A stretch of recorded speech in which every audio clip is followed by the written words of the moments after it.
said we must be mistaken. The next morning, the rain stopped and we went out for breakfast.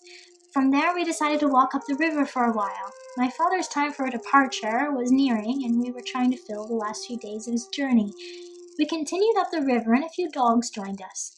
We soon came to a bridge made of a fallen log and crossed into the other side. We found a path and a sign that said that no alcohol or drugs were allowed ahead.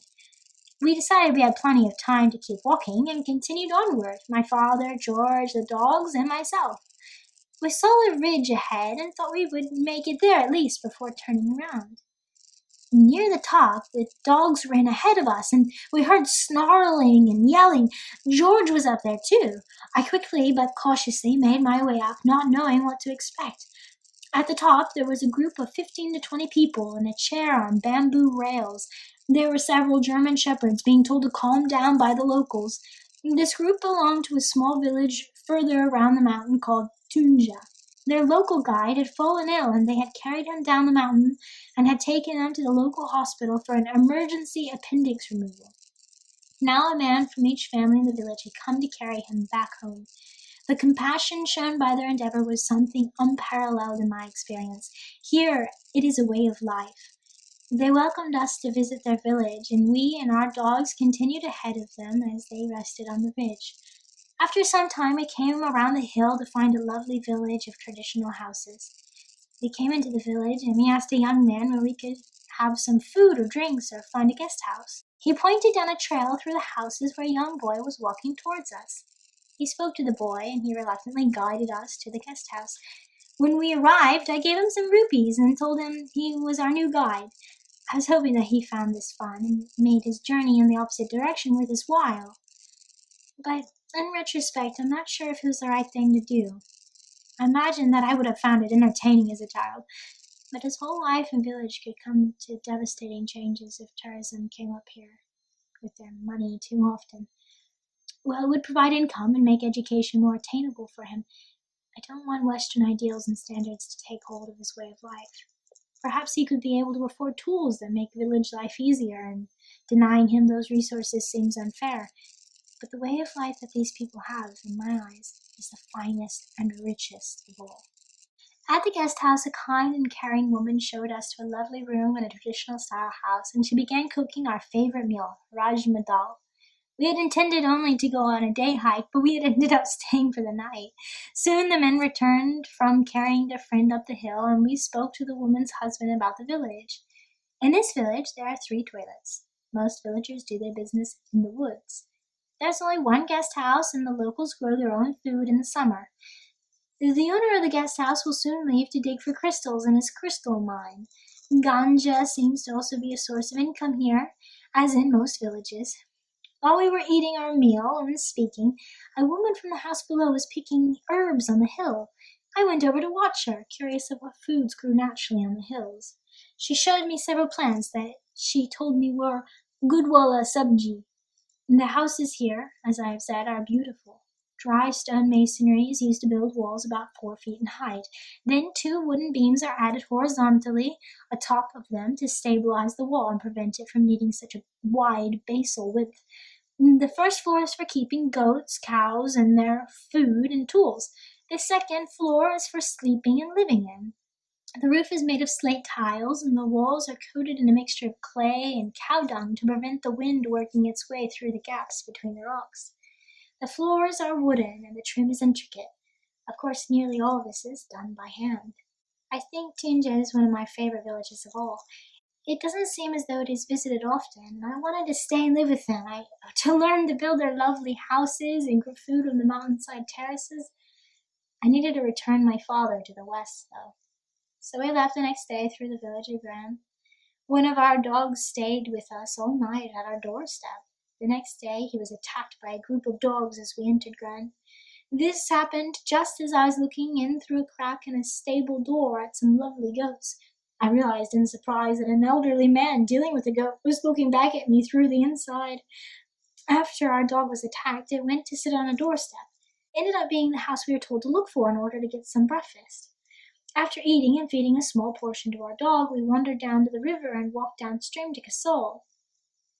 The she-dog that had been with us the day before and had vanished prior to Tunja rejoined us at the river.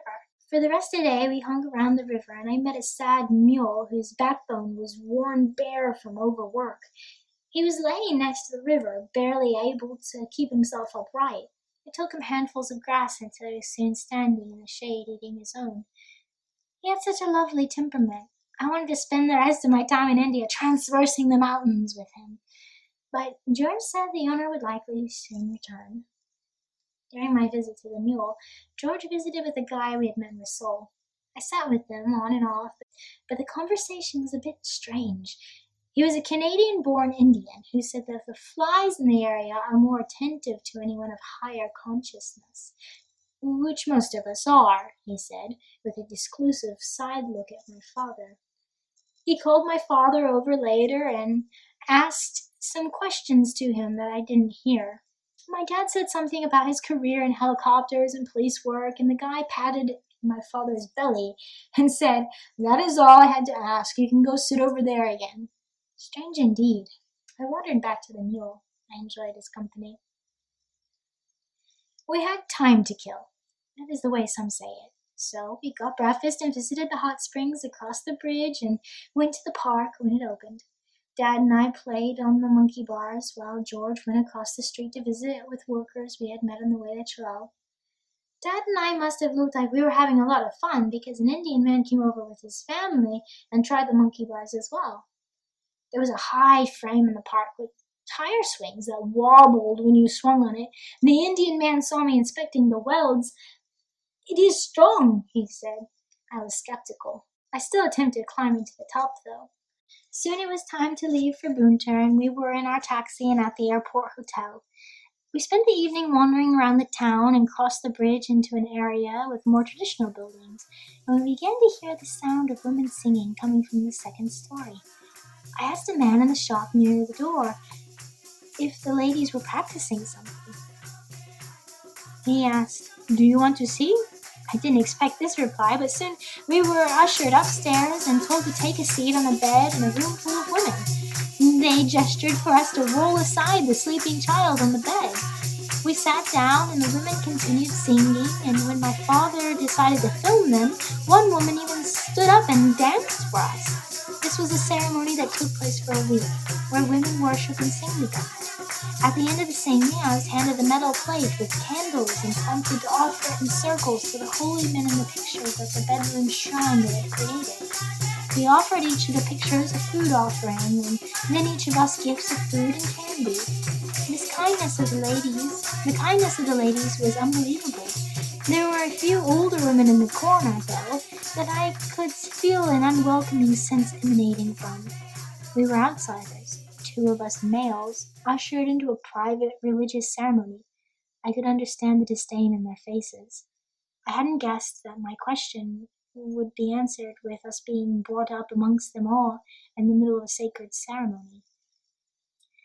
We returned to our guest house. From the window I could look down into a shanty village. Likely these workers lived here hoping for work from the hotel. Dad took our gifts from the ceremony down to the children there. I watched from the window to see how life passed each day. Children looked after younger children. One woman, with the help of her daughter, set up a cot outside her tent to lay in the sun. In the evening, fires lit the tiny homes. I didn't know if I was allowed down there. And if I did go, I knew the people would give me food that they themselves needed, and that I would not be able to decline. I played my whistle from the rooftop and watched them wandering below at the sound. The next day, Father left by plane, and we went by bus to Manali. We went